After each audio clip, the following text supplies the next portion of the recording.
It's the Joe Show. Hello and welcome to the Joe Show with me, Joe. It's the Joe Show.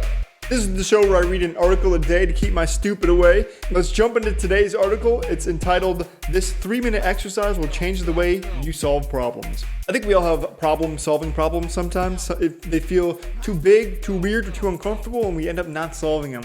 But this way of structured thinking is about to give us the ability to problem solve. How much toilet paper is sold in France each year? I mean, with coronavirus, it's definitely up. How many miles of train tracks are there in Germany? Probably a lot. Germans love to take the train. What percentage of people are standing up versus laying down at 9:45 a.m. in the United States? Now that is a tough question. Yoga. You could be standing up, sitting, and laying down all at the same time, depending on the pose. In job interviews, you may face a brain teaser like these. What's the point of guessing the answer to a question when you can just take 5 seconds and Google it? You might wonder. The purpose isn't to make you sweat and scream curse words in your head, but rather to test your capacity for structured thinking and your ability to use logic, practice deduction, and build a big answer by asking many small questions. With structured thinking, you methodically break down problems and solve them piece by piece, rather than worrying, relying on past assumptions, or shrugging in absolute cluelessness. Neil deGrasse Tyson once told a hypothetical story about asking 2 job candidates the same question. How tall is the spire on a building they're in? In this scenario, one candidate happens to know the answer. The other steps outside, measures the building's shadow against their own, and gives him a rough estimate. Who are you going to hire? Tyson said. I'm hiring the person who can figure it out, because that person knows how to use the mind in a way not previously engaged. So the guy who went outside. Anyone can improve their structured thinking with practice. The best thing to do is ask yourself pointless questions, one you can't easily find the answers to online. Writer Hannah Yang shares a prompt that should take you about 3 minutes to figure out. How many customers visit your restaurant every year? Here, I'll give it a shot. I live in Munich. My favorite restaurant is Lemongrass, a Vietnamese place around the corner. First, I'll start with what I know.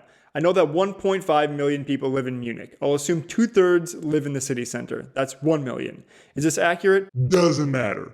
What matters is that making an assumption allows me to further break down the problem, and I can iterate on it from there. There are about 10 neighborhoods in the city. That's about 100,000 people per neighborhood. So that many live reasonably close to Lemongrass. If a person eats out every lunch and dinner, that's 14 meals per week. Knowing myself and other young professionals 10 times isn't a stretch. Older people and families with young kids don't do so as much, and others don't eat out at all. So a conservative average is 3 times a week. That's 300,000 meals eaten in restaurants in my neighborhood each week. There are about 100 restaurants in our area. If meals were spread out equally, that'd be 3,000 meals per restaurant.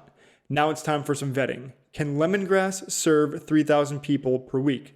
The restaurant is open 12 hours a day, 7 days a week. That's 84 hours. The place holds 25 people. The food is served quickly within 5 minutes on average. At 100% capacity, they would serve 125 meals per hour or 10,500 meals per week. Even if the place is full only 30% of the time, serving 3,000 customers per week is doable. Let's say Lemongrass is closed 2 weeks out of the year for vacations or holidays. At 50 weeks, that's 150,000 customers per year. I started with big numbers and moved into smaller ones, but you could also do the opposite. Starting on either end works. If you start with big numbers and move down, that's called a top-down approach. And if you start with small numbers and move up, that's called a bottoms-up approach. Heads up. Is the answer 100% correct? Definitely not. Is it in the right order of magnitude?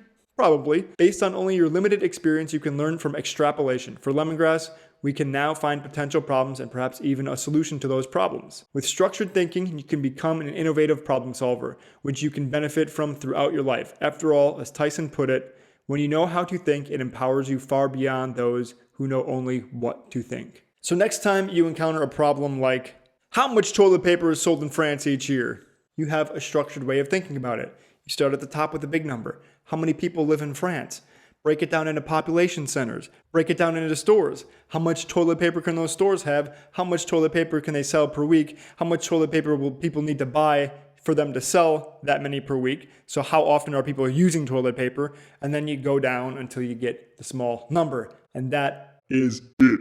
You make some assumptions, you maybe have to look up a couple numbers, but you can eventually figure out how much toilet paper is sold in France each year. It won't be 100% accurate, won't always be right, but you'll at least have a ballpark that you can work with to make other assumptions. This has been today's Joe Show. I hope you learned something. If you like my content, click subscribe below. I upload one of these every single day, so hit the bell so you're notified when I upload a new one. Otherwise, follow me on Instagram at Joe Show and send articles that you'd like me to read to hijoeshow@gmail.com. This has been The Joe Show.